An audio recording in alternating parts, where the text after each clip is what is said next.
A single dad cried when his card declined for baby food.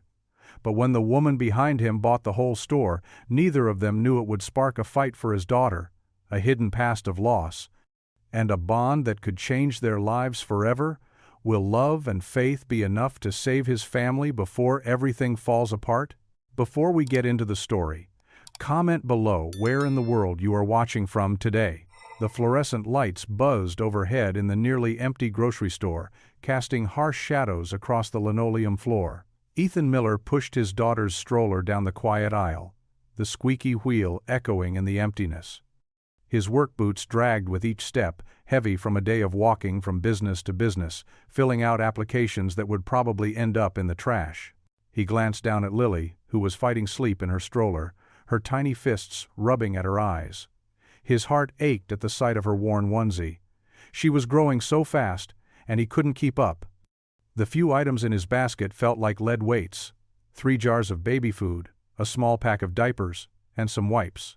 It wasn't enough, not nearly enough, but it was all he dared to hope for until his next check came.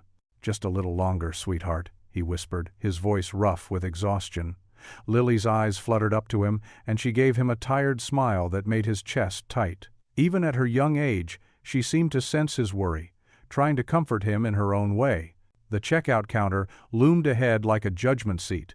Ethan's hands trembled slightly as he placed his items on the conveyor belt.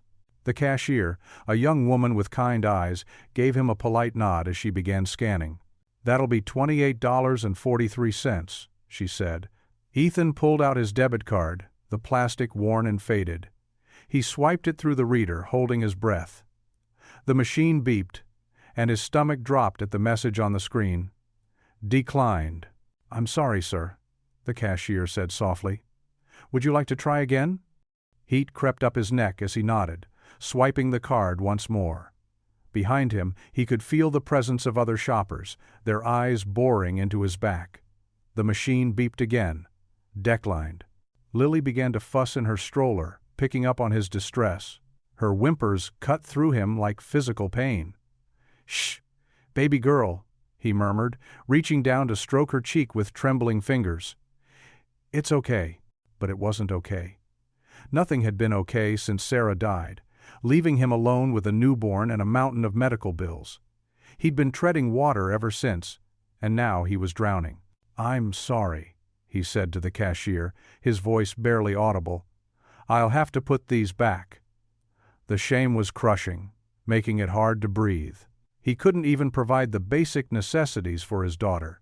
The cashier's face softened with sympathy, and that somehow made it worse. He began to reach for the items, his movements wooden and clumsy. "Wait," a voice called from behind him. "Let me take care of this." A middle-aged woman stepped forward, her silver-streaked hair pulled back in a neat bun. She wore simple clothes, a cardigan and slacks, but carried herself with quiet dignity. Her eyes, when they met Ethan's, held no pity, only understanding. Ethan's pride reared up, making him want to refuse. "Ma'am, I couldn't—" "Please," she said, already pulling out her wallet. "Let me do this." She turned to the cashier. "Add whatever else is in his cart, too." Ethan swallowed hard, his throat tight. "There isn't anything else," he admitted. "Just these few things." The woman's expression shifted, a flash of something deeper than sympathy crossing her face. She looked at Lily, who had quieted, and was watching the exchange with wide eyes, then back at Ethan. "Young man," she said gently, "would you do me a favor? Would you let me help you shop for what you and your little one really need?" Ethan stood frozen, torn between desperate need and crushing shame. Lily made a soft cooing sound, reaching out toward the woman with one tiny hand. The simple gesture broke something inside him, and he felt tears pricking at his eyes. "I don't know how I could ever repay you," he managed to say. The woman's smile was warm and genuine. "Sometimes we all need a helping hand," she said. "I'm Grace, by the way." "Ethan," he replied hoarsely. "And this is Lily." Grace nodded to the cashier. "We'll be back with a few more items if you don't mind." She gestured for Ethan to follow her, and he found himself pushing Lily's stroller back into the aisles. Grace grabbed a shopping cart and began moving purposefully through the store, selecting items with careful consideration. More baby food, a larger box of diapers, formula, baby clothes, and some basic groceries for Ethan himself. "When was the last time you had a proper meal?" she asked, adding pasta and sauce to the cart. Ethan couldn't remember. He'd been surviving on coffee and whatever was cheapest, making sure Lily had what little he could provide. The kindness of this stranger was overwhelming, making his chest ache with emotions he couldn't name. Grace continued filling the cart, ignoring his protests when she added fresh fruits and vegetables, bread, milk, and other essentials. She spoke softly as she shopped, telling him about the best deals, which brands were worth the extra money, how to make simple meals last longer. Lily watched it all with fascination, occasionally breaking into happy babbles that made Grace smile. "She's beautiful," Grace said softly. "How old is she?" 8 months, Ethan replied, his voice thick with emotion. He cleared his throat. "Listen, this is too much. I can't." "You can," Grace interrupted firmly. "And you will, because that little girl needs her daddy strong and healthy." She paused, something vulnerable flickering across her face. "I lost my own child, years ago. Sometimes helping others is the best way to heal old wounds." The words hung in the air between them, heavy with shared pain and understanding. Ethan looked down at Lily, her innocent face filled with trust, and felt tears finally spill over onto his cheeks. "Thank you," he whispered, the words completely inadequate for the magnitude of Grace's kindness. "Just thank you. Wait, let me take care of this." The gentle voice came from behind Ethan. He turned to see a woman in her early 60s, her silver hair neatly styled and her warm brown eyes filled with kindness. She wore a simple blue cardigan and carried herself with quiet dignity. "Oh, no, I couldn't," Ethan started to protest, his cheeks burning with shame. He fumbled to gather the few items he'd placed on the conveyor belt, but Grace stepped forward, placing a gentle hand on his arm. "Please," she said firmly but kindly. "I insist." She turned to the cashier, a young woman who had been watching the scene unfold with sympathetic eyes. "Ring everything up, dear. I'll take care of it." Ethan shook his head, his throat tight. "Ma'am, that's very kind, but—" "My name is Grace," she interrupted softly, pulling out her wallet. "And I won't take no for an answer." She glanced at Lily, who had started to whimper in her stroller. "Babies need what they need. There's no shame in that." The cashier began scanning the items again, and Grace looked at the meager selection on the belt, the few jars of baby food and the package of generic diapers. Her eyes softened with concern. "Is this all you were getting?" she asked, her voice careful not to sound judgmental. Ethan nodded stiffly, unable to meet her gaze. Lily's whimpers grew louder, and he reached down to stroke her cheek, trying to soothe her. "Well, that won't do at all," Grace declared. She turned to the cashier again.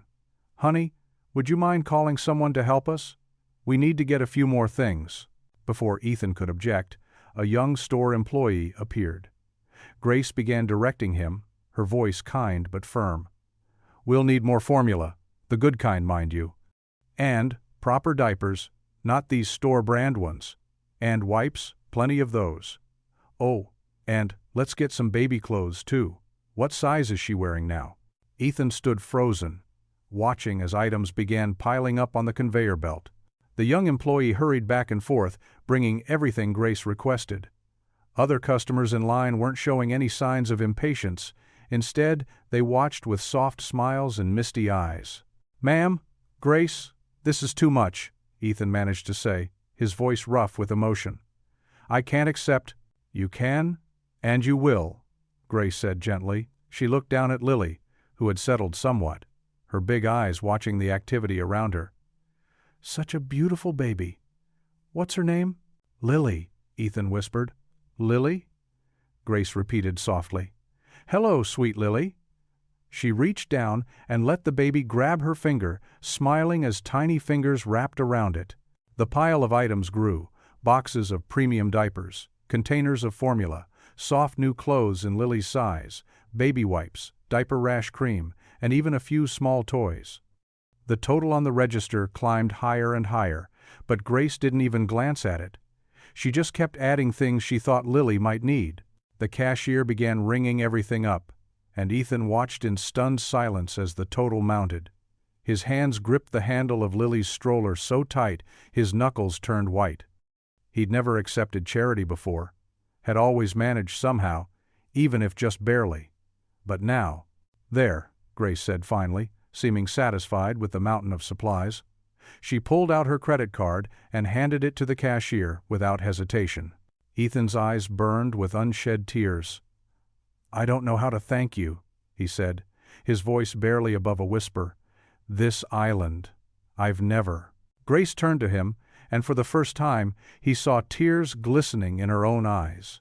"You remind me of someone I lost a long time ago," she said softly, her voice catching slightly on the words.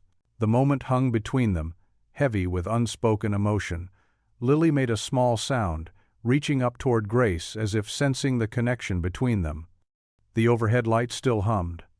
The store's background music still played softly, but in that moment, everything else seemed to fade away. The automatic doors of the grocery store swooshed open as Ethan stepped out into the cool night air, his arms laden with brown paper bags. Lily nestled against his shoulder, her tiny fingers clutching his worn jacket. Behind him, Grace pushed a cart piled high with more supplies than he'd seen in his pantry for months. The parking lot was nearly empty, just a few cars scattered under the flickering fluorescent lights. Ethan's old Honda sat at the far end, its faded blue paint barely visible in the dim glow. He'd parked it there on purpose, hoping nobody would notice the dents and rust spots. "Let me help you load these," Grace said, keeping pace beside him. Her sensible shoes clicked softly against the asphalt. "You've already done so much," Ethan mumbled, but Grace was already reaching for bags from the cart. His throat felt tight with emotion he couldn't quite swallow down. They reached his car, and Ethan fumbled one-handed with his keys while balancing Lily. The trunk creaked open, revealing a threadbare blanket and a few empty grocery bags from better days. Grace began arranging the new bags carefully, making sure nothing would tip over during the drive home. "I don't know how to thank you," Ethan said, his voice rough. "This is more than anyone has." He trailed off, unable to finish. Grace paused in her loading, turning to face him. "Would you like to tell me about it?" she asked softly. There was no judgment in her voice, only genuine concern. Maybe it was the gentleness in her tone, or the weight of carrying his struggles alone for so long, but something inside Ethan finally crumbled. He leaned against the car, holding Lily closer as if she could anchor him. "Since Sarah died," he began, his words catching, "I can't seem to get ahead. Lost my job when I had to take too much time off after the funeral. Been picking up odd jobs, but it's never enough." He looked down at Lily's sleeping face. "I'm failing her. Her mother would be so disappointed in me." Grace stepped closer, laying a weathered hand on his arm. "Oh, sweetheart," she said, and the maternal comfort in those two words nearly undid him. "You're not failing. You're surviving. And from what I can see, that little girl is clean, well-loved, and safe in her daddy's arms." Tears he'd been holding back for months began to fall. Ethan turned his face away, embarrassed, but Grace didn't move back.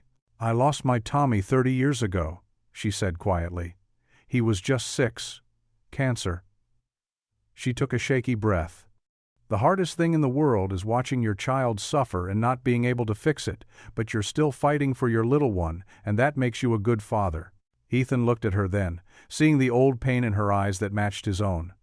"Does it ever get easier?" he asked. "The grief changes shape," Grace answered honestly, "but what helps is not carrying it alone." She reached into her purse and pulled out a small notepad and pen. With careful strokes, she wrote down her number. "I mean it now. You call me if you need anything. Doesn't matter what time at Island." "I couldn't impose." "It's not imposing," Grace interrupted firmly. "It's letting someone care. And I think maybe the good Lord put us in that checkout line together for a reason." She pressed the paper into his free hand, then helped him secure Lily in her car seat. The baby stirred but didn't wake, making soft sleeping sounds that squeezed Ethan's heart. After closing the car door quietly, Grace helped load the last few bags. "Drive safely now," she said, patting his arm one more time. Ethan slid behind the wheel, his chest tight with gratitude and something else, maybe hope, though he hardly dared name it that. He started the engine, which coughed once before turning over. Through the windshield he watched Grace step back onto the curb. As he pulled out of the parking space, Ethan glanced in his rearview mirror. Grace stood beneath the fluorescent lights, her silver hair creating a soft halo effect around her head. She lifted her hand in a gentle wave, and for a moment, Ethan could almost believe in angels again. The old Honda rolled forward into the darkness, carrying precious cargo, a sleeping baby, bags full of much-needed supplies, and a small piece of paper with numbers that felt like a lifeline. In the rearview mirror, Grace's figure grew smaller until she was just a bright spot in the night, watching over their departure like a sentinel of mercy. The stairs creaked under Ethan's feet as he climbed to the third floor of his apartment building, plastic grocery bags hanging from both arms. Lily dozed against his chest in her baby carrier, her peaceful breathing a stark contrast to the building's groaning pipes and humming fluorescent lights. The hallway stretched before him, its dingy walls telling stories of better days. At his door, he fumbled with his keys, trying not to wake Lily. The lock always stuck, requiring just the right touch. Tonight, it felt especially stubborn, as if testing his already depleted patience. Finally, it turned with a reluctant click. Inside, the small apartment was dark except for the dim glow of a street lamp filtering through thin curtains. The space was neat but sparse. A worn couch, a coffee table with one wobbly leg, and a few cardboard boxes that still hadn't been unpacked since they'd moved in 3 months ago. The kitchen consisted of little more than a mini fridge, a microwave, and a hot plate. Ethan gently set the grocery bags on the scratched linoleum counter. His arms ached from carrying them up 3 flights of stairs, but it was a good kind of ache. These bags meant Lily wouldn't go hungry. He carefully lifted her from the carrier, cradling her small body against his chest. She stirred slightly, her tiny fingers curling around the collar of his shirt. The nursery was really just a corner of the living room, sectioned off by a folding screen he'd found at a yard sale. Lily's crib, a hand-me-down from a neighbor, stood against the wall. He lowered her into it, with practiced care, making sure not to wake her. She looked so peaceful, her chest rising and falling with each tiny breath. "Sweet dreams, baby girl," he whispered, touching her soft cheek. Back in the kitchen, Ethan began unpacking the groceries. Each item felt like a small miracle. Jars of baby food lined up on the counter. Carrots, sweet potatoes, peas. Formula, enough to last weeks. Diapers in various sizes so Lily would have them as she grew. There were even some items for him: bread, peanut butter, canned soup. His hands trembled as he arranged everything, remembering how close he'd come to leaving the store empty-handed. Sarah would have known how to handle all this better. His wife had always been the organized one, the planner. He could almost hear her voice now, gentle but firm. "Just hold on, Ethan. One day at a time." He paused, holding a jar of applesauce, as memories washed over him. Sarah in their old kitchen, planning their weekly meals. Sarah singing to Lily while preparing bottles. Sarah telling him he could do anything he set his mind to, even when he doubted himself.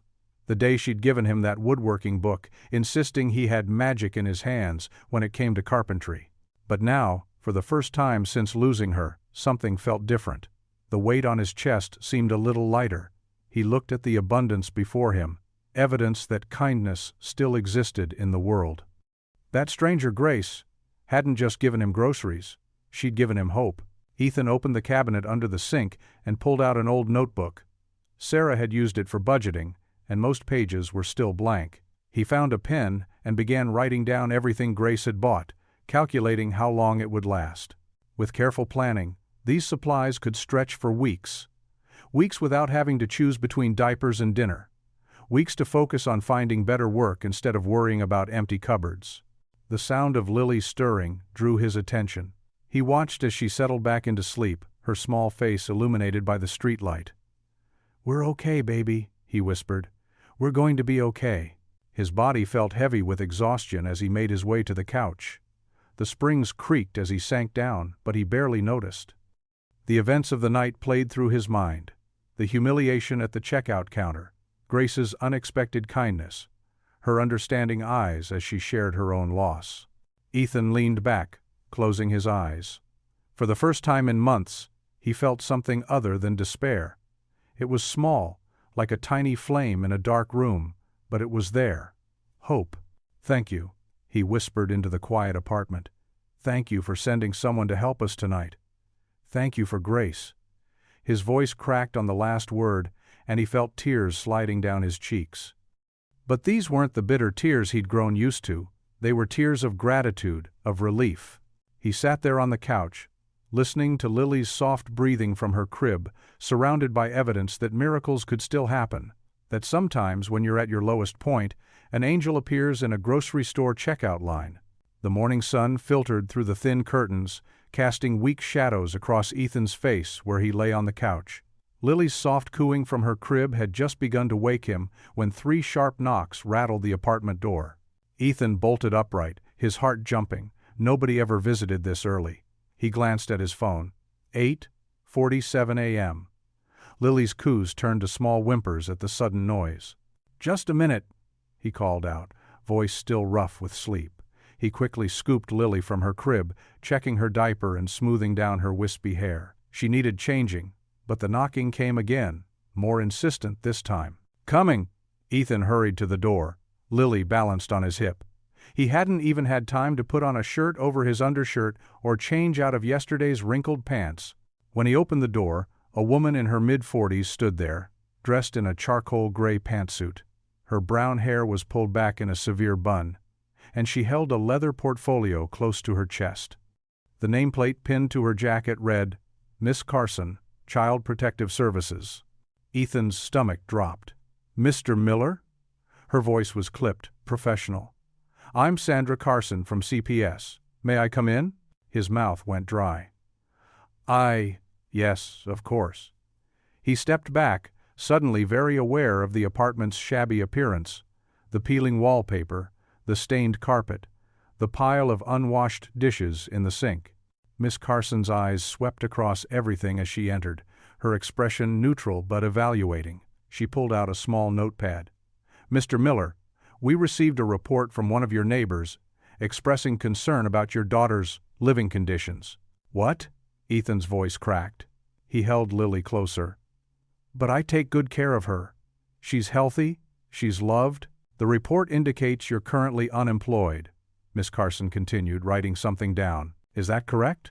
I'm between jobs right now. But I'm looking. Every day I'm looking." Miss Carson moved further into the apartment, her heels clicking against the worn linoleum of the kitchen floor. "And how are you managing financially? Are you able to provide adequate food, clothing, and supplies for your daughter?" Ethan thought of last night's humiliation at the grocery store, of Grace's kindness. "We're getting by," he said softly. "I make sure Lily always has what she needs." More writing. She opened a cabinet, noting the newly stocked shelves. "And these supplies? How did you acquire them?" "Someone helped us," Ethan said, his cheeks burning. "A kind woman at the store last night." Miss Carson's eyebrows rose slightly. "So you're relying on the charity of strangers to feed your child?" "No, it was just this once. I'm usually able to—" He stopped, knowing how weak it sounded. Lily began to fuss more insistently, and the sour smell told Ethan she really needed that diaper change now. "I'm sorry. She needs—" "Please go ahead," Miss Carson said, gesturing toward the changing table. "I'll continue my inspection." Ethan's hands shook as he laid Lily down, trying to focus on the familiar routine of changing her while being acutely aware of Miss Carson moving through their home. He heard her opening doors, drawers, making notes. Each scratch of her pen felt like another mark against him. "Mr. Miller," she said finally, coming to stand near the changing table. "I'm going to be direct with you. The conditions I'm observing here are concerning." Ethan finished securing Lily's clean diaper, his movements mechanical. "What do you mean?" "The apartment shows signs of neglect. There are potential safety hazards, exposed electrical outlets, cleaning supplies within reach, that broken window latch. You have no steady income. You're relying on handouts for basic necessities." She flipped through her notes. All of these factors combined create an environment that may not be in the best interest of your daughter. The room seemed to tilt. "Please," Ethan whispered, picking Lily up again. "She's all I have." "I understand this is difficult," Miss Carson said, her tone softening slightly. "But my job is to ensure the welfare of the child. Unless your situation improves significantly, stable employment, better living conditions, a reliable support system, we may have to consider temporary placement options for Lily." "No." The word came out raw, desperate. "No, you can't take her. Please, I'll do anything." "You have 2 weeks," Miss Carson said, closing her portfolio. "I'll return for another evaluation then. I strongly suggest you use this time to make some major changes." She pulled out a business card and set it on the coffee table. "If you need resources or assistance programs, call my office." Ethan could barely breathe as he watched her walk to the door. She paused with her hand on the knob. "Mr. Miller, I can see how much you love your daughter. But sometimes love isn't enough. She needs stability and security too." The door clicked shut behind her. Ethan's legs gave out, and he slid down against it, still clutching Lily to his chest. She reached up to pat his face with her tiny hand, oblivious to the tears starting to fall. "They can't take her from me," he whispered, pressing his lips to her forehead. "They can't take her from me." Through the thin walls, he could hear Miss Carson's heels clicking down the hallway, each step taking her further away but leaving behind the weight of her warning. 2 weeks. 2 weeks to prove he deserved to keep his daughter. 2 weeks to save the only thing that mattered. The apartment felt eerily quiet after the social worker's visit. Ethan sat at his small kitchen table, mechanically folding and refolding a worn dish towel while Lily napped in her crib. His mind kept replaying Miss Carson's words about concerns and custody risks. The walls seemed to close in around him. His phone buzzed, making him jump. An unfamiliar number flashed on the screen. Ethan almost let it go to voicemail these days. Phone calls usually meant bill collectors or more bad news. "Hello?" he answered cautiously. "Ethan? It's Grace, from the grocery store last night." Her warm voice carried through the line like a familiar melody. "I hope you don't mind me calling. I just wanted to check how you and little Lily are doing." Ethan's throat tightened. After the morning's events, hearing a friendly voice nearly undid him. He cleared his throat. "We're hanging in there. Would you like to grab a coffee? There's a nice little cafe just off Main Street, the Daily Grind. My treat, of course. You can bring Lily." His first instinct was to refuse. He'd already accepted too much from this stranger. But something in her voice, genuine concern without pity, made him pause. "I don't know," he began. "Just coffee," Grace said gently. "Sometimes it helps to talk things through with someone who's been around the block a few times." Ethan looked around his empty apartment. The silence felt heavy. "Okay," he found himself saying. "What time?" 30 minutes later, Ethan pushed Lily's stroller through the cafe's door. The warmth and coffee aroma enveloped them. Grace sat at a corner table, waving them over. She'd already ordered a pot of coffee and, Ethan noticed with surprise, a high chair waiting for Lily. "There you are." Grace smiled, standing to help him settle Lily into the high chair. Her movements were practiced, maternal. "I got some vanilla wafers too, they're soft enough for little ones." They sat, and Grace poured coffee into 2 sturdy mugs. Ethan wrapped his hands around the warm ceramic, drawing comfort from its heat. "Something's troubling you," Grace said after a moment. It wasn't a question, more than just what happened at the store. Ethan stared into his coffee. The events of the morning pressed against his chest like a weight. "We had a visitor today," he said finally, "from Child Protective Services." Grace's hand stilled on her mug. "Tell me," she said quietly. The whole story spilled out. The neighbor's report, Miss Carson's inspection, the warnings about Lily's custody. His voice cracked when he described how the social worker had noted every empty cabinet, every patch of worn carpet, every sign of their poverty. Grace listened without interrupting, occasionally reaching over to give Lily another wafer when she fussed. When Ethan finished, she reached across the table and squeezed his hand. "You're not going to lose her," she said firmly. "You don't know that." Ethan pulled his hand back, running it through his hair. I can't even keep food in the house. I've been looking for work, but—" "Then we'll help you find work," Grace cut in. "We'll make sure your cabinets stay full. We'll show them you're a good father who just needs a little support." "We? My church community," Grace explained. "We're not just Sunday service people, we're family to each other. Come this Sunday. Meet some folks who might know about job openings. Let us help." Ethan shifted uncomfortably. "I'm not really a church person. Neither was I, once upon a time," Grace said softly. "After I lost my Sarah, I was angry at God, at the world. But sometimes the people who seem to have the least faith are the ones who need community the most." Lily babbled happily, reaching for another wafer. Grace handed it to her with a smile that crinkled the corners of her eyes. "You don't have to believe anything," she continued. "Just come, sit with us. Let Lily play in the nursery with other babies. What have you got to lose?" "Everything," Ethan thought, looking at his daughter. He could lose everything. But maybe, just maybe, Grace was right. Maybe he needed to stop trying to carry this burden alone. "Okay," he said finally. "We'll come." Grace's face lit up. "Sunday at 10. I'll save you a seat." She scribbled her address on a napkin. "I'll pick you up. No arguments about that." They finished their coffee, Grace telling stories about her teaching days that actually made Ethan smile a few times.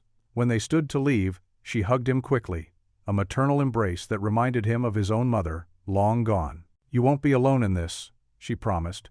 "Not anymore." Ethan walked out of the cafe with Lily in his arms, her small head resting against his shoulder. The evening air had cooled and streetlights were starting to flicker on. His heart felt pulled in two directions, still heavy with the morning's fears, but also lifted by something he hadn't felt in a long time. The possibility that someone genuinely cared what happened to him and Lily. He looked down at the napkin with Grace's address, then at Lily's peaceful face.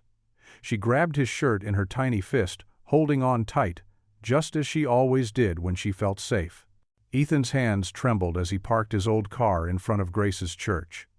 The morning sun cast long shadows across the building's white exterior, and the stained glass windows sparkled like jewels. Through his rearview mirror, he watched Lily sleeping peacefully in her car seat, her tiny chest rising and falling with each breath. "What are we doing here, baby girl?" he whispered, adjusting his worn collar. He'd spent an hour that morning trying to make his old dress shirt look presentable, but the wrinkles refused to cooperate. His weathered work boots felt out of place. They were the nicest shoes he owned, but they were scuffed and tired-looking.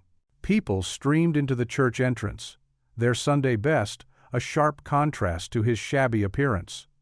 Families walked together, children skipping ahead of their parents, elderly couples holding hands. Ethan's throat tightened. He hadn't been to church since Sarah's funeral. Taking a deep breath, he gathered Lily and her diaper bag. The familiar weight of her in his arms gave him courage. As he approached the entrance, his steps slowed. The sound of cheerful conversation and laughter drifted through the open doors. "Ethan!" Grace's voice cut through his anxiety. She stood at the top of the steps, wearing a powder blue dress and a warm smile. "I'm so glad you came." She hurried down to meet him, immediately reaching for Lily. "And how's my sweet girl this morning?" Her gentle cooing made Lily giggle and reach for her pearl necklace. "I'm not sure we belong here," Ethan admitted quietly. "Everyone looks so. Like family," Grace finished for him, linking her arm through his. "Which is exactly what you'll find inside. Come on." The sanctuary was bigger than Ethan expected, with high wooden beams and soft light filtering through the windows. Heads turned as Grace led him to a pew near the middle. He felt exposed, certain everyone could see his shabby clothes and sense his discomfort. But then something unexpected happened. An elderly man in the row ahead turned around with a genuine smile. "Welcome. First time with us?" Before Ethan could stammer a response, a young mother with two small children slid into the pew beside him. "Is this little angel yours?" she asked, waving at Lily. "My youngest is about her age. We should set up a play date." Grace beamed as she made introductions. "Everyone, this is Ethan and his daughter Lily. Ethan, Meet Martha, she runs our nursery program. And that's Mr. Peterson, he's been greeting newcomers here for 30 years. More people stopped to say hello. Each smile and handshake chipped away at Ethan's defensiveness. No one seemed to notice or care about his worn clothes or awkward responses. The service began with music that filled the sanctuary. Ethan hadn't sung in years, but he found himself swaying slightly as he held Lily, who watched the choir with wide-eyed wonder. Then Pastor James stepped up to the pulpit. He was younger than Ethan expected, with kind eyes and an easy manner. "Today," he began, "we're going to talk about something that's at the very heart of our faith, bearing one another's burdens." Ethan shifted uncomfortably, but the pastor's words drew him in. "We weren't meant to carry our heaviest loads alone," Pastor James continued. "When we see someone struggling beneath the weight of their circumstances, it's not enough to say, 'Good luck,' or, 'I'll pray for you.' We're called to step in, to lift that weight together." The words hit Ethan like a physical force. He thought of Grace in the grocery store, how she hadn't just offered sympathy but had taken action. His vision blurred with unexpected tears. "Sometimes," Pastor James said, his voice gentle but firm, "the hardest part isn't carrying the burden. It's letting others help us carry it. Pride can be a heavy weight all its own." Lily chose that moment to drop her stuffed rabbit.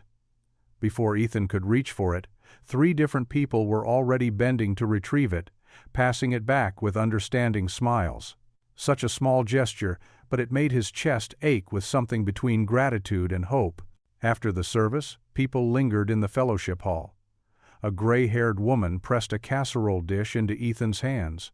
"For you and the little one," she insisted. "My chicken pot pie was my daughter's favorite when she was a new mother." Another couple offered him their card. "My husband's company is always looking for good workers," the wife explained. "Give him a call tomorrow." A teenager who helped in the nursery made silly faces at Lily, drawing out her bell-like laughter. "She can come play with us during services," she offered. "Give you a chance to focus on the sermon." Grace stood back, watching it all with shining eyes.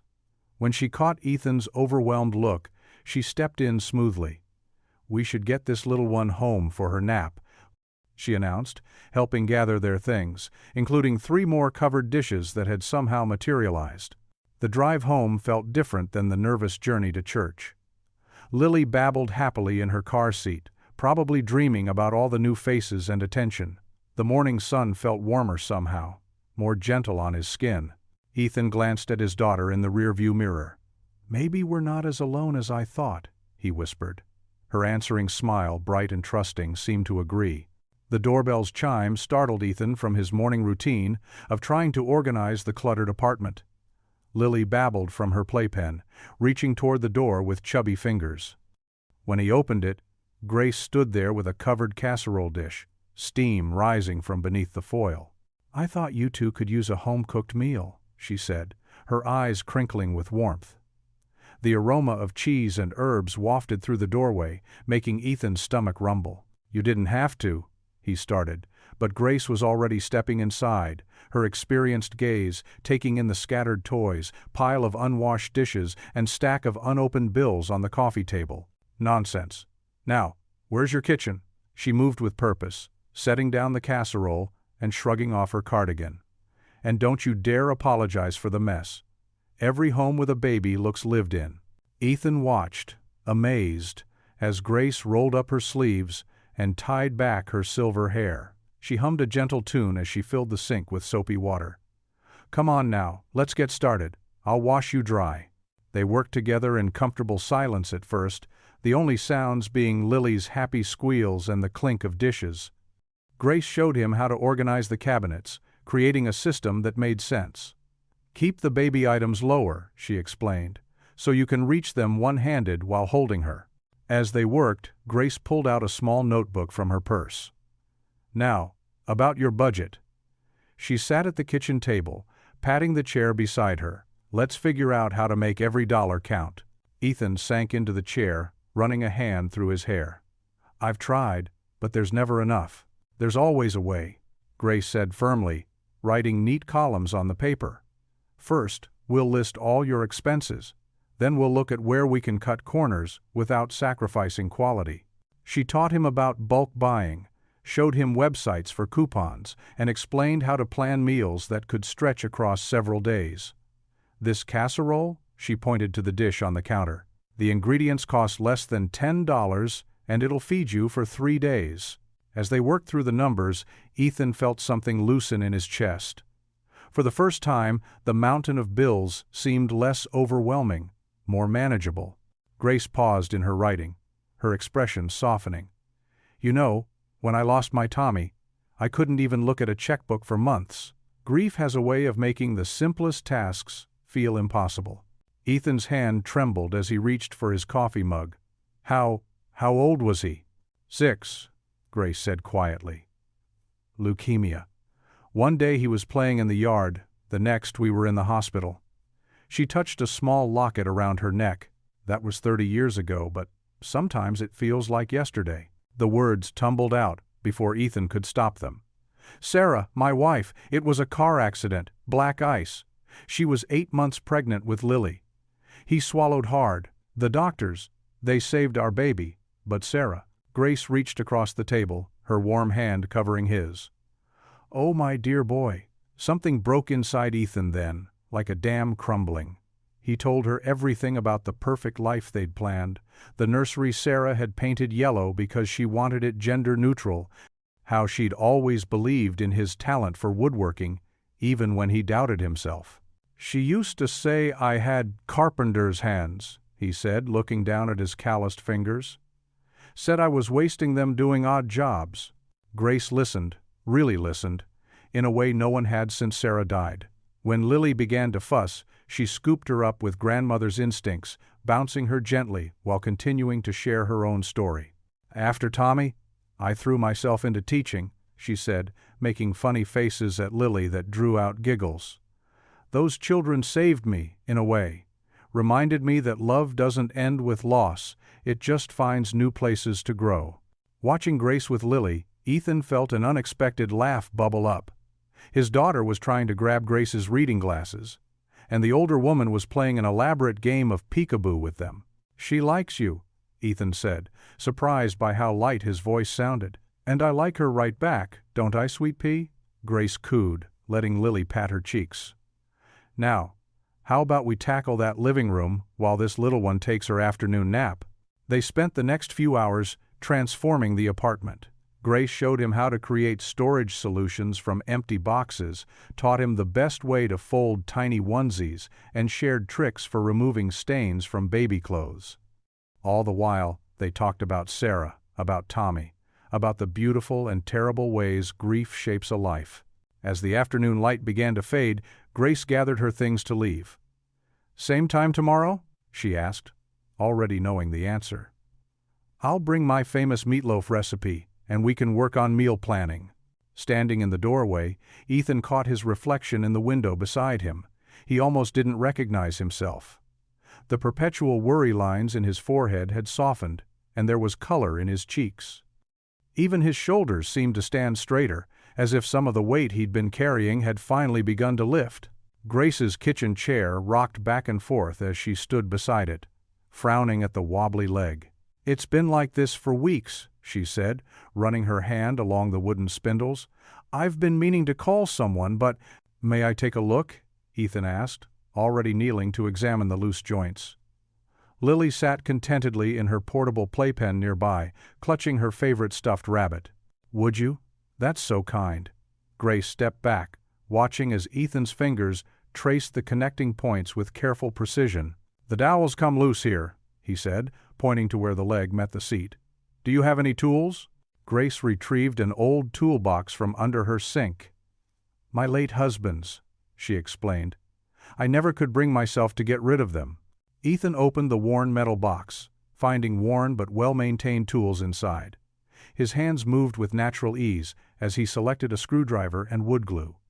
The familiar weight of the tools brought back memories of weekend projects with his father, of fixing things around his first apartment, of the proud smile on Sarah's face when he built their coffee table. You have quite a touch with that, Grace observed, watching him work. She brought him a glass of lemonade, setting it on the counter within reach. My dad taught me the basics, Ethan replied, carefully applying glue to the loose joint. I used to help him with projects around the house when I was growing up. It shows. You handle those tools like they're extensions of your hands. Ethan smiled slightly, remembering Sarah's words from years ago. My wife used to say something similar.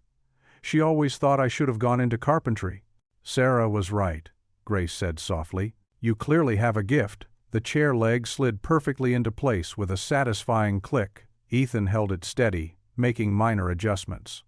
I've thought about it sometimes, he admitted. But between work and Lily. The community college has night classes, Grace mentioned, her tone casual but her eyes intent. I used to teach there before I retired. They have an excellent trades program. Ethan tightened the final screw, testing the chair's stability. It stood firm, no trace of its former wobble. Night classes? He asked, trying to keep the hope from his voice. I don't know if I could afford. There are scholarships, Grace said, already moving to the small desk in her kitchen corner where her laptop Saturday, and financial aid for single parents. Come look. Ethan wiped his hands on the rag she'd provided and joined her at the computer. Lily squealed from her playpen, and he scooped her up, settling her on his lap as Grace pulled up the college's website. See? The carpentry certification program takes 18 months, Grace pointed out, scrolling through the course listings. Most classes are evenings and weekends, and look here, they even have an on-site childcare center. Ethan leaned forward, scanning the requirements. The schedule could work around his day job search. The childcare option would solve one of his biggest worries. And the tuition. There's an information session next week, Grace noted, clicking through to the details. I could watch Lily, if you'd like to attend. Sarah's voice echoed in his memory. Those hands of yours were made for building beautiful things, Ethan. He looked down at his daughter, who was contentedly playing with his shirt buttons. What kind of future could he build for her with a real trade? I could at least look into it, he said slowly. Grace's face lit up. Let's do it right now. The online application is right here. Before doubt could creep back in, Ethan found himself filling out the form, Grace offering quiet encouragement beside him. His fingers trembled slightly as he typed in his information, but with each field completed, a spark of possibility grew stronger. When he reached the final page, he paused, cursor hovering over the submit button. What if I'm not good enough? Ethan Miller, Grace said firmly, placing her hand on his shoulder. I've watched you fix that chair like a professional. You have a natural talent that's just waiting to be developed. Sometimes God gives us gifts that we don't recognize until someone else points them out. Lily reached for the keyboard, babbling happily. Ethan caught her tiny hand in his, remembering all the times Sarah had believed in him when he couldn't believe in himself. Drawing a deep breath, he clicked Submit. The confirmation page appeared instantly. Application received. Carpentry Certification Program. Looking at those words, Ethan felt something shift inside him like a door long closed was finally creaking open. It wasn't just about fixing furniture anymore. It was about building a future. One careful measurement and precise cut at a time. The church basement hummed with conversation and the clinking of plates as Ethan stood at the entrance, clutching Lily close to his chest. The sight of so many people made his heart race. Streamers and hand-painted welcome signs decorated the walls, while long tables covered in checkered cloths stretched across the room. The smell of home-cooked dishes filled the air. There you are! Grace's familiar voice cut through his anxiety. She walked over, wearing a blue dress and her warmest smile. I was starting to worry you wouldn't come. Sorry we're late, Ethan mumbled, adjusting Lily's tiny dress a second-hand find Grace had given them. The bus was running behind schedule. Nonsense, you're right on time. Come, let me introduce you to everyone. Grace gently took his elbow, guiding him through the crowd. Lily cooed and reached for Grace's pearls, making the older woman laugh. Everyone, this is Ethan and little Lily, Grace announced to a group of ladies arranging desserts. The young man I've been telling you about. The women's faces lit up with recognition. Oh, the carpenter, one exclaimed, wiping her hands on her apron. Grace says you're quite talented. Ethan felt his cheeks warm. "I'm just learning, ma'am, taking night classes when I can, and working so hard," Grace added proudly. "You should see the beautiful shelf he made for my kitchen, professional quality." As they made their way through the room, Grace introduced him to more church members. The pastor's wife insisted on holding Lily so Ethan could fill a plate with food. Instead of the judgment he'd feared, Ethan found genuine interest in his story and encouragement for his efforts. "Here, sit with us," Grace said, leading him to a table near the front. Several families made space, welcoming them warmly. An elderly gentleman asked about his carpentry classes, while a young mother shared tips about local daycare options. The pastor stood to speak, thanking everyone for coming to support families in need. As he discussed the importance of community and helping others, his eyes met Ethan's with kindness. "Would anyone like to share their story tonight?" the pastor asked. Grace squeezed Ethan's hand. "You should speak," she whispered. "Your journey might inspire others." Ethan's throat tightened. Public speaking terrified him, but when he looked at Grace's encouraging face and felt Lily's warm weight in his arms, something shifted inside him. Slowly, he raised his hand. Walking to the microphone, Ethan took a deep breath. Lily snuggled against his chest, providing anchor and courage. "I never thought I'd be standing here," he began, voice shaky. "A few months ago, I was at rock bottom. A widowed dad who couldn't even buy diapers for his baby girl." The room fell silent, all eyes on him. "But then, in a grocery store late one night, an angel named Grace stepped into my life." His voice grew stronger as he continued. "She didn't just buy our groceries. She gave me hope when I'd forgotten what that felt like." Tears welled in his eyes, but he pressed on. "Thanks to Grace and this church community, I'm learning a trade. I'm building a better future for my daughter. I'm understanding what it means to have faith in God, in others, and in myself again." Looking at Grace, who dabbed at her eyes with a tissue, he added, "I don't know how to repay such kindness, but I promise to pass it on somehow, to be the kind of father my daughter can be proud of." When he finished, the room erupted in applause.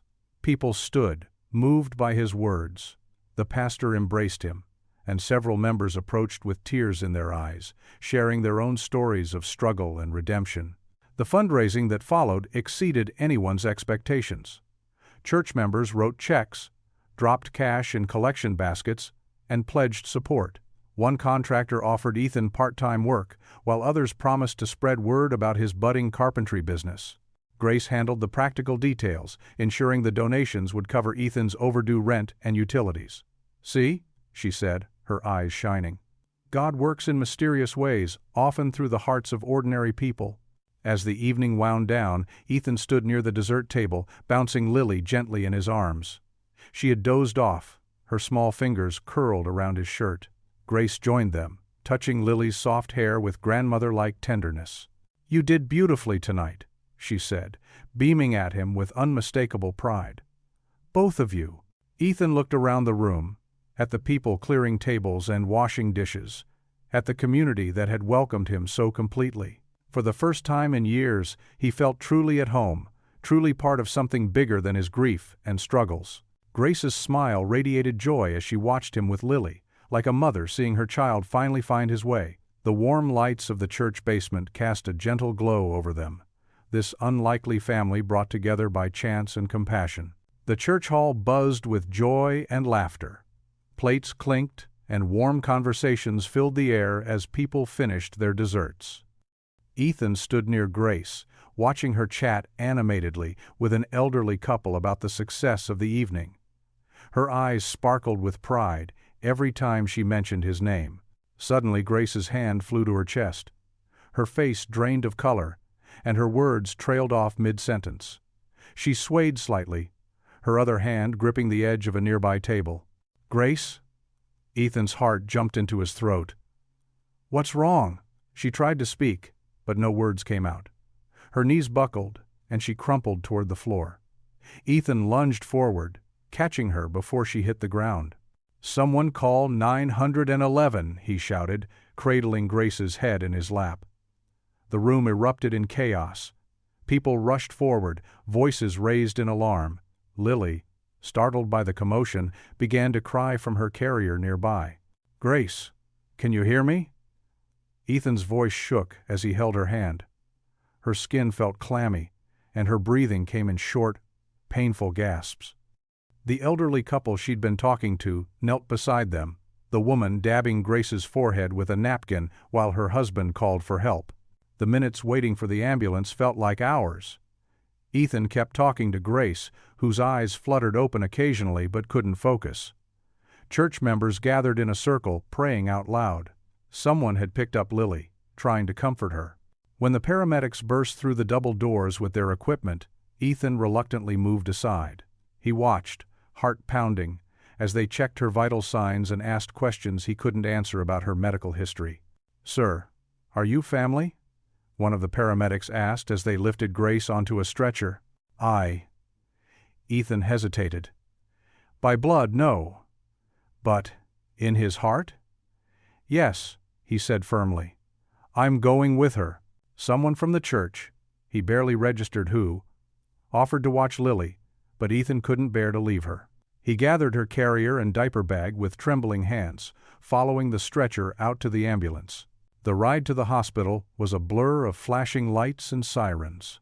Ethan sat wedged in a corner of the ambulance, holding Lily close while the paramedics worked on Grace. They attached monitors, checked her blood pressure, and spoke in quick, urgent tones about cardiac symptoms and irregular rhythms. Grace's eyes opened once during the journey. She found Ethan's face and managed a weak smile. "Don't worry," she whispered, before drifting out again. But Ethan did worry. He worried with every fiber of his being. At the hospital, everything moved too fast and too slow at the same time. Grace disappeared behind swinging doors with a team of medical staff, leaving Ethan standing helpless in the emergency room hallway. A nurse directed him to the waiting room, promising updates as soon as they knew anything. Hours crawled by. Lily, exhausted from the excitement, finally fell asleep in his arms. Ethan paced the waiting room, then sat, then paced again. His mind raced with memories of the last time he'd waited in a hospital like this, the night his wife died. The same antiseptic smell, the same harsh fluorescent lights, the same gut-wrenching fear of losing someone he loved. When the doctor finally appeared, his expression was grave. "Mr. Miller," he said, consulting his clipboard, "Miss Whitfield has experienced a serious cardiac event. Tests show significant blockage in several arteries. She'll need surgery soon." The words hit Ethan like physical blows. Surgery, heart condition.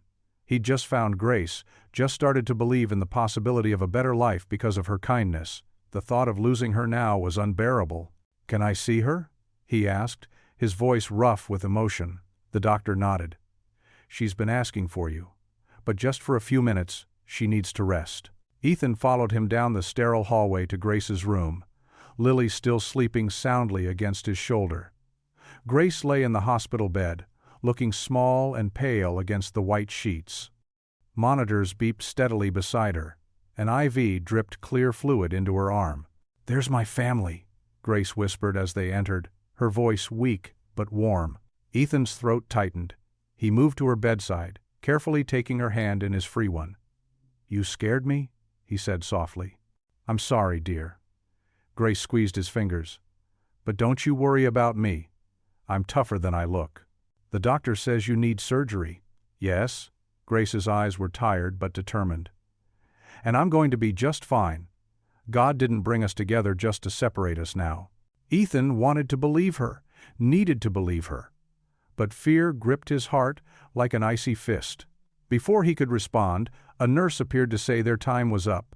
Grace needed to rest before tomorrow's tests.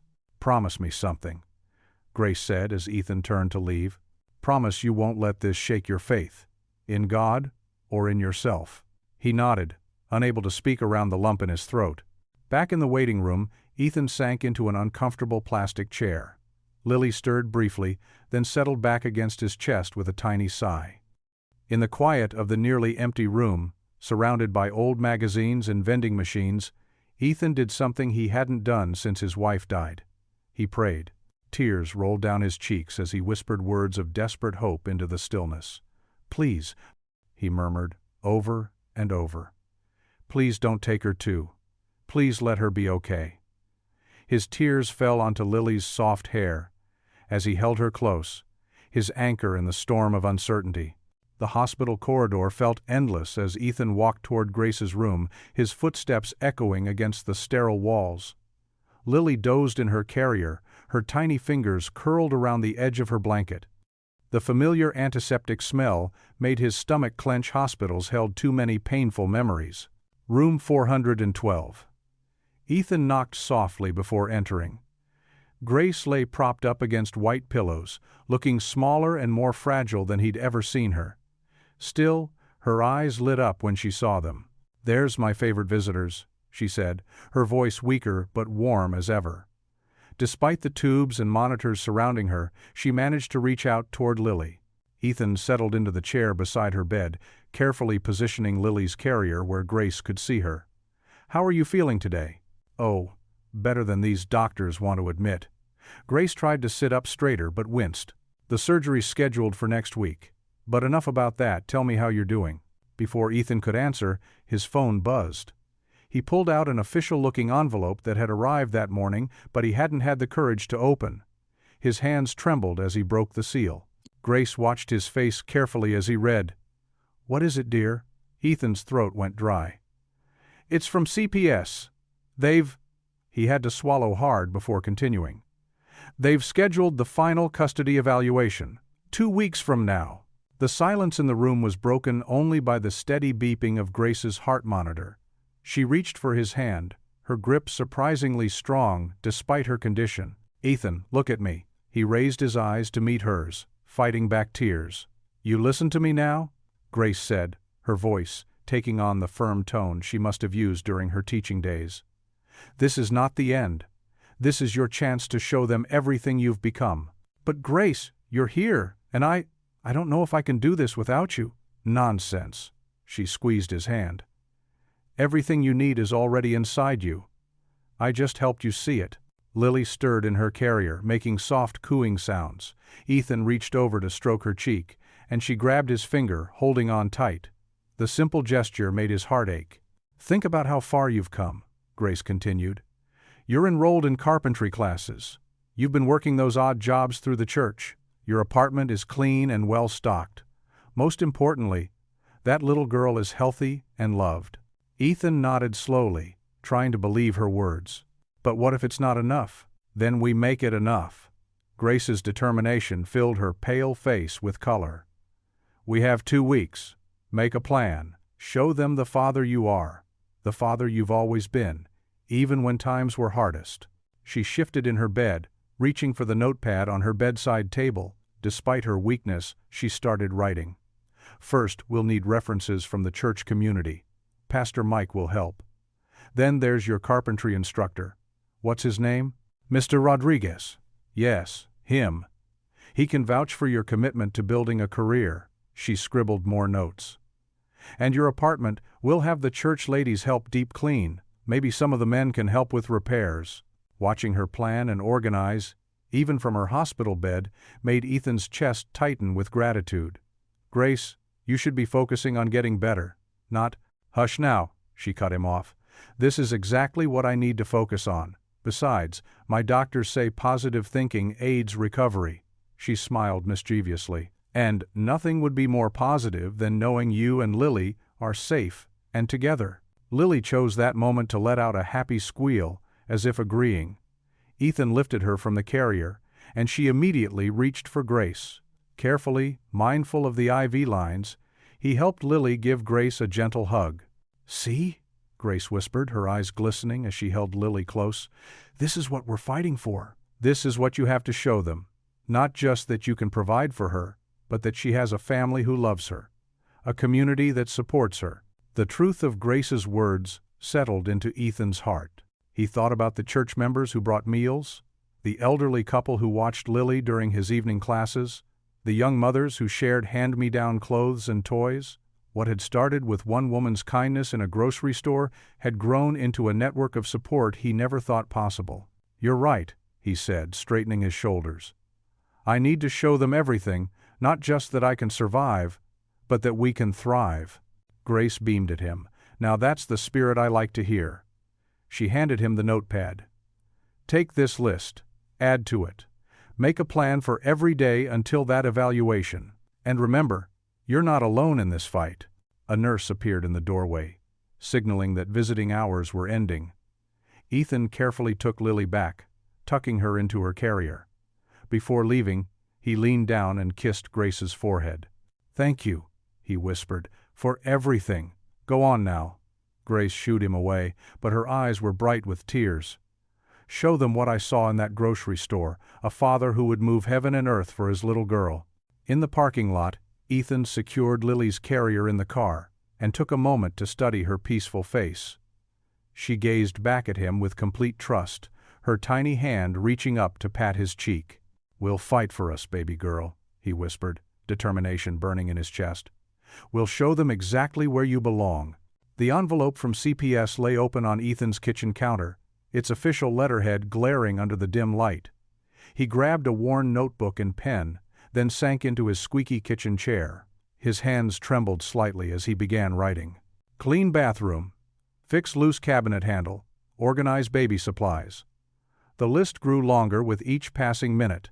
Ethan glanced around his small apartment, seeing it through a social worker's eyes. The water stain on the ceiling, the scuffed walls, the cluttered corners where he'd hastily stashed things during sleepless nights with Lily. His daughter slept peacefully in her temporary bassinet, her chest rising and falling in a gentle rhythm. Ethan watched her for a moment, drawing strength from her innocent presence. Then he stood, rolled up his sleeves, and got to work. Starting in the kitchen, he scrubbed every surface until it gleamed. The linoleum floor, usually dulled by daily wear, began to show its original pattern again. He organized the cabinets, arranging Lily's bottles and formula in neat rows. The groceries Grace had bought were carefully sorted and stored. When Lily stirred and began to whimper, Ethan paused his cleaning. He lifted her carefully, cradling her against his chest as he warmed a bottle. "Look at that, sweet girl," he whispered, pointing to the sparkling counter. "Daddy's making our home better for you." After feeding and changing Lily, he placed her in the living room playpen where she could watch him work. The bathroom came next. He attacked the shower tiles with determination, removing every trace of mildew. The medicine cabinet got reorganized, with child-proof locks installed on everything. Hours passed. Lily needed attention periodically, and Ethan welcomed these breaks. He'd sit in the old rocking chair, holding her close, humming the lullabies his wife used to sing. Sometimes tears would blur his vision, but he'd quickly wipe them away. There was too much work to be done for self-pity. As midnight approached, Ethan heard a creak from the loose floorboard near Lily's room. He remembered Grace's words about showing them the father he truly was. In his toolbox, he found some wood putty and nails. Working quietly so as not to wake Lily, he fixed the floor and tightened every doorknob in the apartment. The night deepened, but Ethan couldn't rest. In the corner of his bedroom sat the lumber he'd bought with his first carpentry class stipend. He'd been saving it for something special. Now, spreading the pieces out on the floor, he began measuring and marking the wood for a crib. His hands moved with surprising confidence as he worked. The basic skills he'd learned in his night classes merged with an instinct he didn't know he possessed. Each cut had to be perfect. This wasn't just furniture. It was a statement of his love for Lily. When she woke crying at 2 a.m., Ethan set down his tools. He warmed another bottle and settled into the rocking chair, studying his daughter's face in the dim light. "Your mama would be proud of us," he whispered. "She always said I had builder's hands." Lily's eyes drifted closed as she finished her bottle, and Ethan carefully returned her to the bassinet. Back at his workstation, sawdust coating his clothes, Ethan continued shaping the crib pieces. The headboard would have gentle curves, like ocean waves. The rails needed to be exactly the right height. He'd memorized all the safety specifications. Every edge would be sanded smooth, every joint secure. The sound of his sanding block became a meditation in the quiet hours before dawn. Back and forth, until each piece felt like silk beneath his fingers. He imagined Lily sleeping safely in this crib, growing stronger every day. This wasn't just about passing a CPS inspection anymore, it was about creating something worthy of his daughter. As the first gray light of morning crept through his window, Ethan stepped back to survey his progress. The crib was taking shape, though still far from complete. The main frame stood assembled, its clean lines promising strength and stability. Several pieces lay ready for attachment, carefully arranged on his drop cloth. Exhaustion weighed on him, but pride bloomed in his chest as he studied his handiwork. For the first time since the social worker's visit, he felt something like peace. This crib would show them what they needed to see, not just a clean apartment, but a father's heart made visible in wood and care. Sawdust swirled in the pale morning light as Ethan ran his hand along the smooth headboard. Each nail he'd driven felt like a promise, to protect, to provide, to persevere. The crib wasn't finished, but like him, it was becoming something stronger than before. The old couch creaked under Ethan's weight as he sank into its worn cushions. His muscles ached from the day's carpentry class, where he'd spent hours learning the basics of woodworking. The apartment was quiet, except for the soft hum of the heating unit and Lily's gentle breathing from her bassinet. Sawdust still clung to his shirt, a reminder of the practice cuts he'd made on scrap wood. His hands, rough from work, trembled slightly as he ran them through his hair. The clock on the wall showed 9:45 p.m., another long day done, but sleep felt far away. Miss Carson's words from her last visit echoed in his mind. "Mr. Miller, your current situation raises serious concerns about your ability to provide adequate care." The memory made his stomach twist. He glanced at the stack of bills on the coffee table, their red past due stamps glaring even in the dim light. What if they're right? He whispered to the darkness. The question he'd been fighting all day finally escaped his lips. What if I'm not enough? Lily stirred in her sleep, making those tiny baby sounds that usually warmed his heart. Tonight, they squeezed it with worry. He looked around the apartment, at the walls that needed fresh paint, the windows that leaked cold air, the carpet worn thin by years of previous tenants. The social worker's clipboard had seemed like a weapon. Each note, she took another mark against him. Limited income, unstable employment history, inadequate living conditions. The words had cut deep, each one feeling like a personal failure. Ethan stood up, his legs heavy, and walked to Lily's bassinet. She lay there, peaceful and perfect, her small chest rising and falling with each breath. Her dark curls, just like her mother's, framed her face like a halo. "Your mama would know what to do," he whispered. She always knew. The grief hit him fresh, not just for his wife, but for the life he couldn't give their daughter. He remembered the dreams they'd shared, a house with a yard, family dinners, college savings. Now he could barely afford diapers without help. His fingers curled around the edge of the bassinet until his knuckles turned white. The carpentry instructor's praise from earlier, "You've got natural talent, Ethan," felt hollow now, overshadowed by the mountain of obstacles ahead.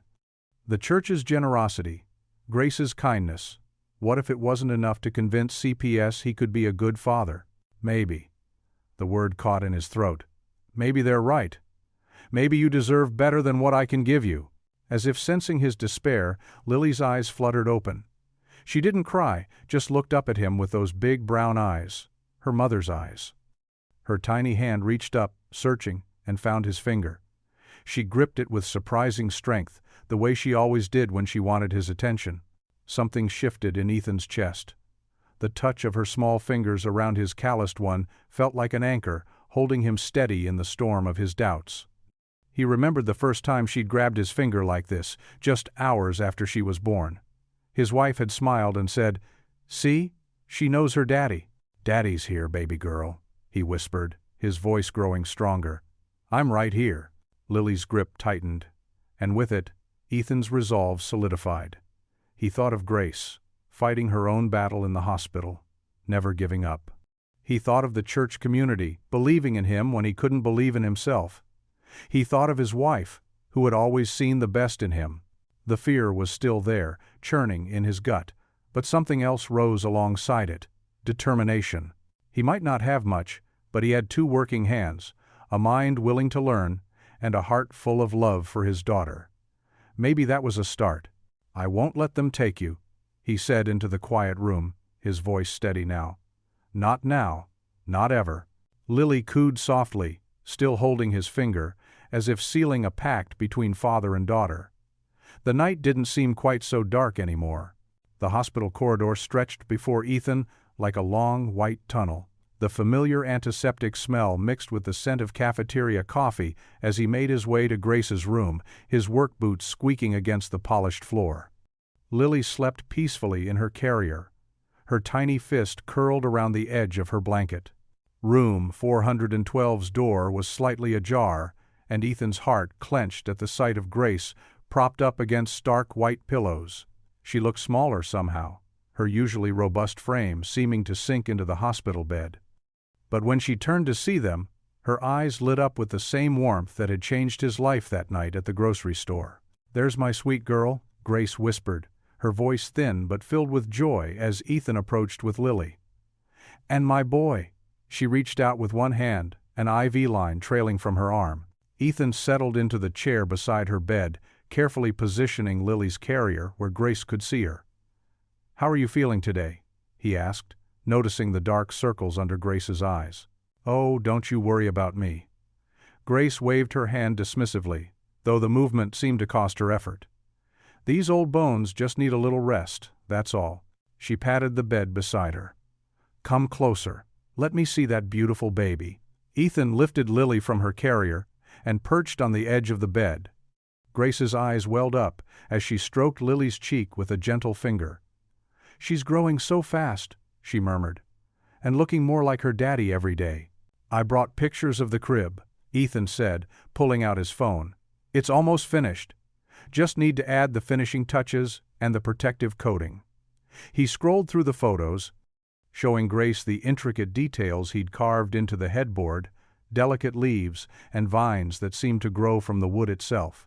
"Oh, Ethan," Grace breathed, studying each picture. "It's beautiful. Such fine work." She looked up at him, her eyes shining. "Do you remember that first night we met? You could barely look me in the eye. Now look at you, building furniture with your own hands, taking classes, fighting for your daughter." Ethan's throat tightened. "Because of you, Grace. You gave us a chance when nobody else would." "No." Grace's voice grew stronger, more insistent. "I may have opened a door, but you walked through it. You did the work. You found the strength."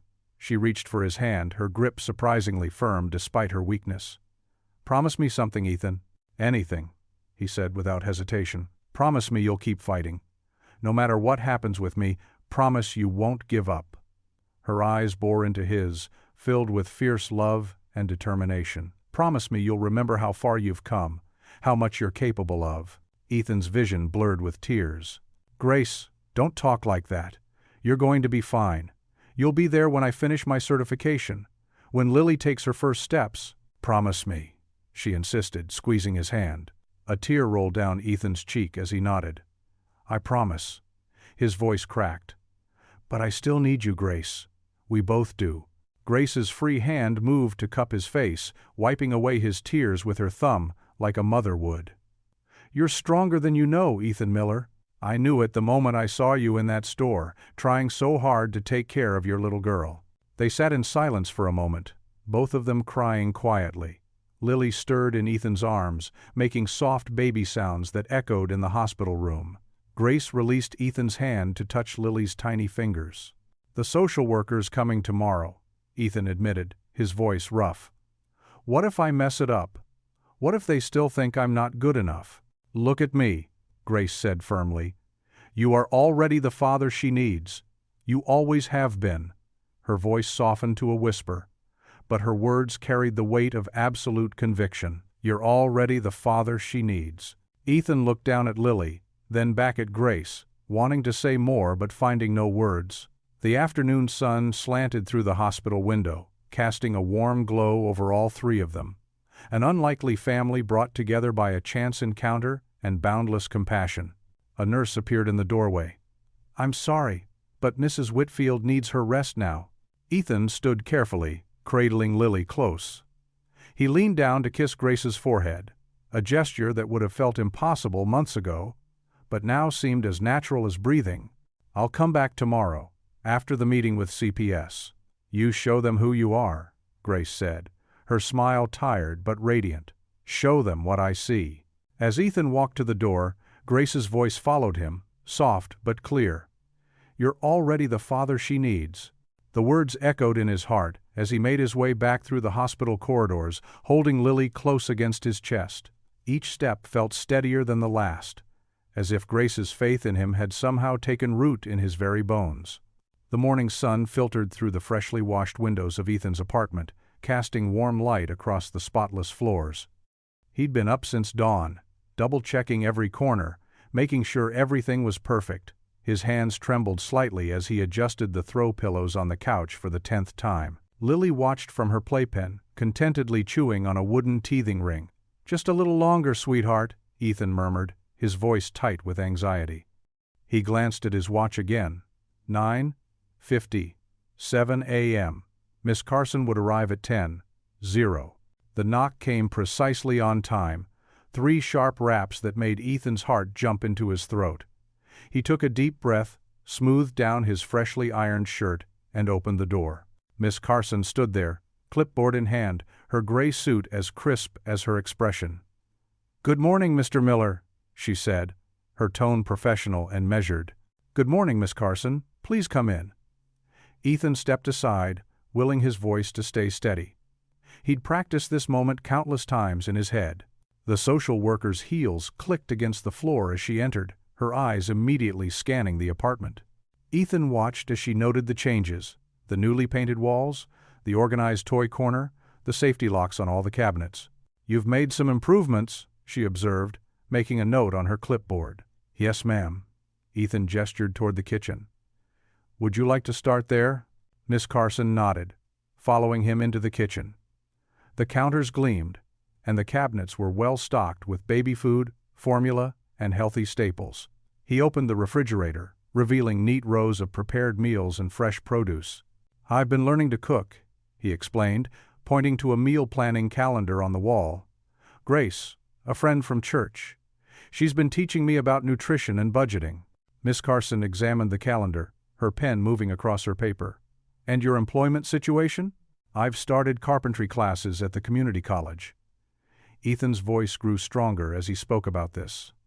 "I'm also doing apprentice work with a local contractor on weekends. They're very flexible with my schedule. As a single parent," Lily chose that moment to babble loudly from her playpen, drawing both adults' attention. Ethan crossed the room and lifted her out, and she immediately snuggled into his chest, her small hands patting his face.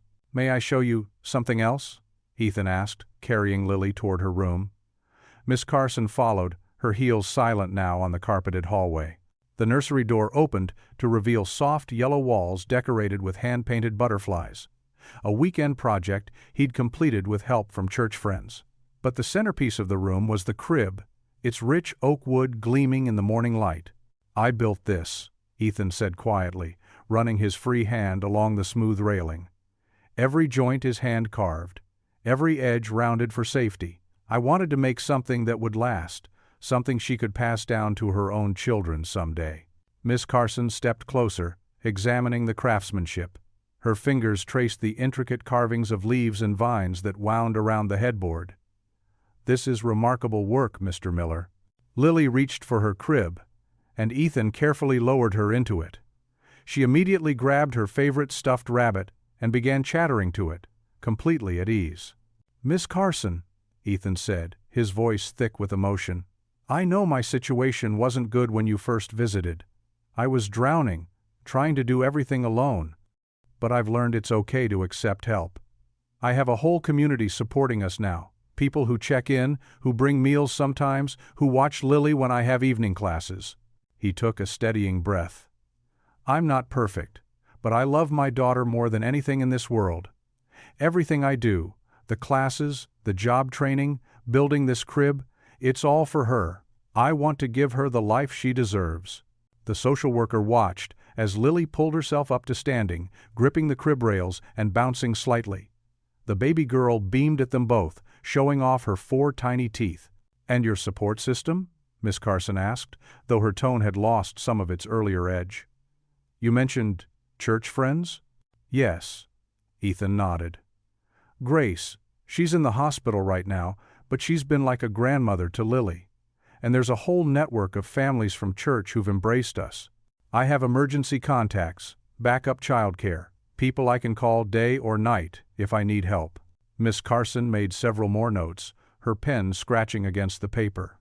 She walked slowly around the nursery, checking the window locks, examining the childproofing, opening and closing drawers full of neatly folded baby clothes. Finally, she turned back to face Ethan, her expression neutral but somehow softer than before.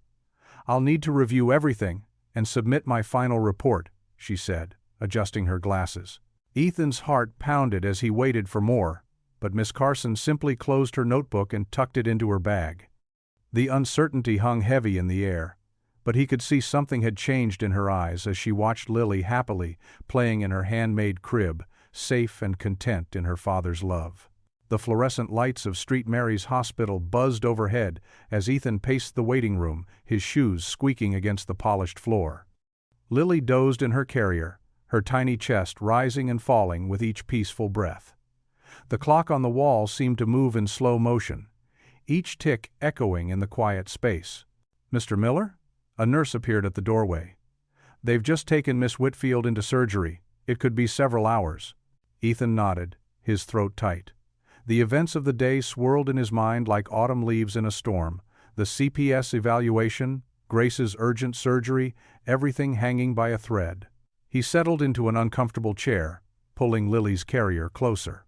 Your grandma's going to be okay, he whispered to his sleeping daughter, though the words were more to comfort himself. She has to be. The waiting room television droned quietly in the background, showing some cooking show that nobody watched. Other families drifted in and out, their own worries etched on their faces. Ethan checked his phone every few minutes, though he knew there wouldn't be any updates yet. Lily stirred and began to fuss. Ethan lifted her out of the carrier, cradling her against his chest. Her familiar baby powder scent calmed his racing heart. Remember when Grace taught me how to warm your bottle just right? He murmured, reaching for the diaper bag. She showed me that little trick with testing it on my wrist. As he fed Lily her bottle, memories of Grace's kindness washed over him. The way she'd appeared like an angel that night in the grocery store. Her patient lessons in his kitchen. Her fierce determination to help him keep custody of Lily. Now here they were, waiting to learn if the woman who'd saved them would pull through her own crisis. The hours crawled by. Ethan walked the halls with Lily when she got restless, pointing out the cheerful murals on the pediatric floor. He changed her diaper in the family restroom, heated another bottle in the nurse's break room they kindly allowed him to use. All the while, his prayers never ceased. Finally, just as the sun was setting outside the waiting room windows, a doctor in surgical scrubs appeared. Family of Grace Whitfield? Ethan shot to his feet, heart pounding. Yes, that's us. The doctor's tired face broke into a gentle smile. The surgery was successful. We were able to repair the damage to her heart, and her vital signs are stable. She'll need careful monitoring and several weeks of recovery, but she's going to be fine. The relief that flooded through Ethan was so intense, his knees nearly buckled. Thank God, he whispered, hugging Lily closer. Can we see her? She's in recovery now, still coming out of anesthesia. Give us about 30 minutes to get her settled in her room. Then you can visit briefly. Just remember she'll be very groggy. Ethan nodded, tears of gratitude stinging his eyes. He sat back down, letting out a shaky breath. Did you hear that, sweet girl? Grandma Grace made it. When they were finally allowed to visit, Ethan carried Lily down the quiet hallway to Grace's room. His heart clenched at the sight of her looking so small and pale in the hospital bed, surrounded by beeping monitors. But her eyes fluttered open as they approached, and that familiar warm smile spread across her face. There's my babies, she whispered hoarsely. Ethan pulled a chair close to her bedside, careful not to disturb any of the tubes or wires. You scared us, Grace. I'm sorry, dear. She reached out with a trembling hand, and Ethan immediately took it in his own. Couldn't leave you two just yet. Still got work to do. Lily cooed and reached toward Grace with her chubby fingers. Even in her weakened state, Grace's eyes sparkled at the baby's reaction. Ethan guided Lily's tiny hand to Grace's, creating a circle of connection between the three of them. "We're family now," Grace said softly. "God brought us together for a reason." Ethan squeezed her hand gently, his throat too tight for words. The evening sun painted the hospital room in soft golden light, and in that moment, he felt the truth of her words deep in his soul. They were family, not by blood, but by choice and love and divine intervention. The monitors beeped steadily, marking each precious heartbeat. Outside the window, birds swooped past, heading home to their nests. And in that quiet hospital room, 3 hearts beat as one, bound together by something stronger than circumstance. Grace's eyes were growing heavy, the medication pulling her back towards sleep, but her grip on their hands remained steady. Ethan watched her face relax, peace settling over her features. Lily snuggled against his chest, making those contented baby sounds that always melted his heart. They sat there together, holding on to each other, their unlikely family complete. No words were needed, just the warmth of their hands clasped together, the sound of their breathing in sync, and the profound knowledge that they would never have to face life's storms alone again. The late afternoon sun filtered through the dusty windows of Ethan's apartment, casting long shadows across the worn carpet. His hands trembled as he held the official-looking envelope from Child Protective Services. He'd been staring at it for 10 minutes, afraid to open it, afraid to breathe. Lily babbled from her playpen, reaching for a stuffed bear Grace had given her. Her innocent sounds gave him the courage he needed. With shaking fingers, he tore open the envelope and unfolded the letter inside. The first few words, blurred as tears, welled up in his eyes. He blinked hard, forcing himself to focus. After careful evaluation, demonstrated significant improvement, strong support system, approval to retain full custody. The letter dropped from his hands as emotion overwhelmed him. Tears streamed down his face. Not tears of shame or fear this time, but of pure joy and relief. He scooped Lily up from her playpen, holding her close as his shoulders shook with sobs. "We did it, baby girl," he whispered into her soft hair. "We did it." Lily patted his wet cheeks with her tiny hands, giggling at the wetness she found there. Her laughter was like music, like sunshine breaking through storm clouds. He picked up his phone and dialed Grace's number with trembling fingers. She answered on the second ring. "They're letting me keep her," he managed to say, his voice cracking. "We won." Grace's happy cry came through the phone, and he could hear that she was crying too. "Oh, Ethan, I knew you could do it. I just knew it." The weeks that followed felt like stepping into a new life. Ethan threw himself into his carpenter's apprenticeship, learning everything he could from old Joe at the workshop. His hands, once uncertain, now moved with growing confidence across wood grain and tools.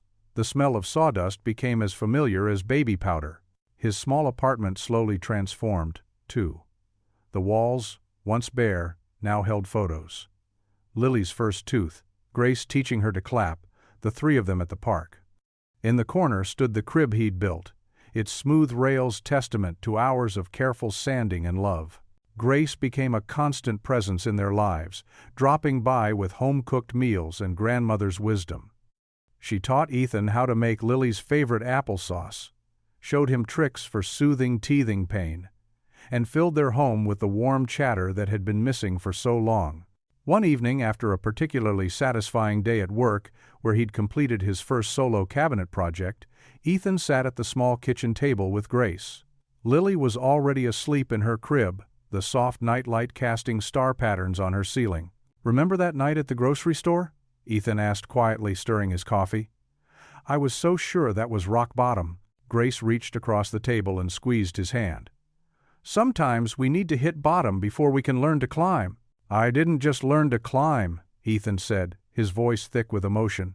"You taught me to believe I could fly." Grace's eyes crinkled with her smile. "You did all the hard work, Ethan. I just gave you a little push." "It was more than a little push," he insisted. "You gave us a chance when nobody else would. You saw something in me that I couldn't see in myself."